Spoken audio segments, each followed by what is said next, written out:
Which brings us to the Philadelphia story, and it's not a pretty one. In this city in the last 5 years, the Internal Investigations Bureau of the Police Department has investigated 575 allegations of police abuse and disciplined only 2 officers. ABC's Linda Patilla reports from the 39th precinct what the rest of the cops chose not to see. Listen to the voices of the community. They stole drugs, they stole money, beat people, lied in court, and they have disgraced themselves. For years, people around here knew that things weren't right.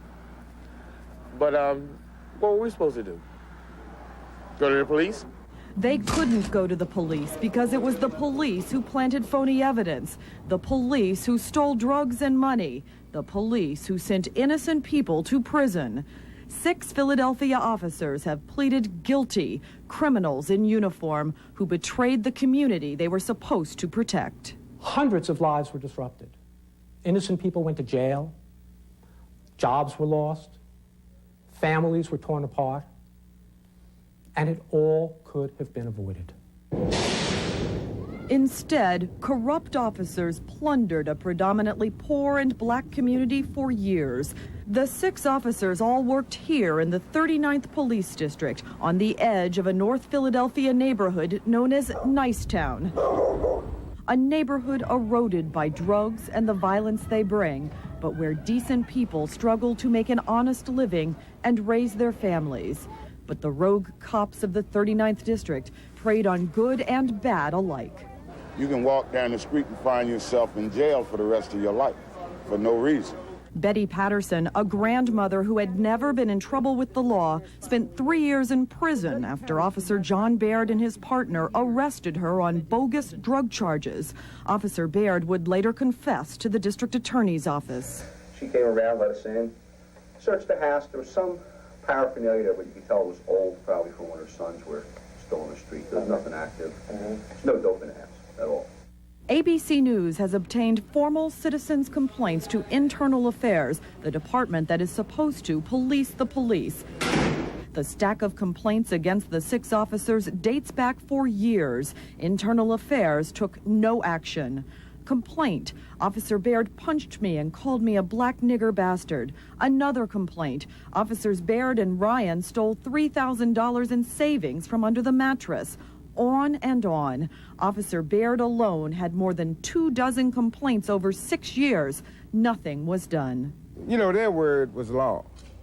And if that's what they went back and said happened, you know, that's the way it was, even if it wasn't the truth. Then finally in 1991, Arthur Colbert, a college student, had a run-in with the corrupt cops. Colbert had been picked up by Officer Baird and his partner when Colbert took a wrong turn and got lost. They told me that my name was Hakeem, that I was a drug dealer. They had witnesses to prove it. Officer Baird, demanding that Colbert confess, put a gun to his head. And said, I'm giving you 5 seconds or else that's it. Pulled the hammer back. I'm looking straight at the barrel. He goes 5, 4, 3, 2, 1. Arthur Colbert prayed for his life. The police held him all night. The next day, he filed a formal complaint, so detailed the police could not ignore it. The corrupt cops' conspiracy began to unravel. The system was not just broken, it was blind. There were warning signs for years, and no one, not fellow cops, not police supervisors, internal affairs, prosecutors, or judges, no one put a stop to it. In arrest reports and court testimony obtained by ABC News, the corrupt officers used the exact same story, the exact same words over and over. The prosecutors and judges who heard them did nothing. The police reports prepared by Baird and his fellow officers look like they were churned out of a word processor. Former public defender Paul Messing turned over evidence of fake reports and false testimony to the district attorney's office in 1989.